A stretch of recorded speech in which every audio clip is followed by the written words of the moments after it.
சினை பொரியல் எப்படி செய்யலான்னு பார்க்கலாம். எண்ணெய் சட்டியில் எண்ணெய் ஊற்றிக்கலாம். சோம்புத்தூள், மிளகு ஜீரகத்தூள், மஞ்சள்தூள் இதையும் சேர்த்து எண்ணெயில் சேர்த்துக்கலாம். வெங்காயத்தை சேர்த்துக்கலாம். கொஞ்சமாக தனி மிளகாத்தூள் சேர்த்துக்கலாம். வெங்காயம் கொஞ்சம் வதங்கினோடனே இந்த சனையை சேர்த்துக்கலாம். நல்லா பிரித்து விட்டு எண்ணெயும் சனையும் கலந்து வர மாதிரி நல்லா வதக்கணும். நல்லா பிரட்டி விடணும். அடி பிடிக்காமல் கொஞ்சம் அடியில் போய் உட்காரும்.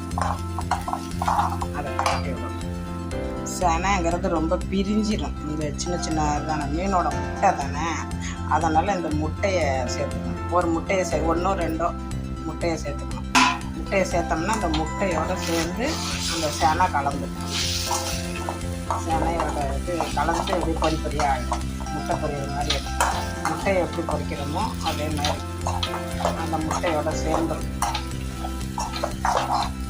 முட்டையோடு சேர்ந்து சனை முட்டையும் சேர்ந்துடும். இதில் பச்சை மிளகா, கருவேப்பிலை எது வேணாலும் சேர்த்துக்கலாம். நம்ம வாசனைக்கு தகுந்த மாதிரி நம்மளுக்கு பிடிச்ச மாதிரி எது வேணாலும் சேர்த்துக்கலாம். பச்சை மிளகா ஒரு 3 மிளகா சேர்த்துக்கிட்டேன்.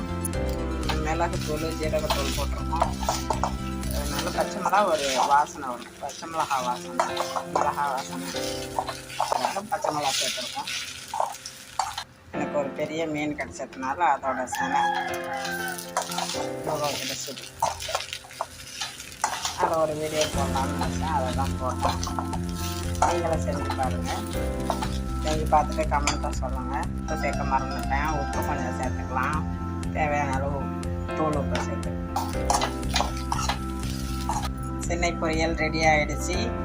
உங்களுக்கும் சனை கிடச்சிதுனாக்கா, மீன் சனை கிடச்சிது, இது மாதிரி பொரியல் பண்ணி சாப்பிட்டு பார்த்துட்டு நல்லா இருந்துச்சுன்னா கமெண்ட்டில் சொல்லுங்கள். தேங்க்யூ.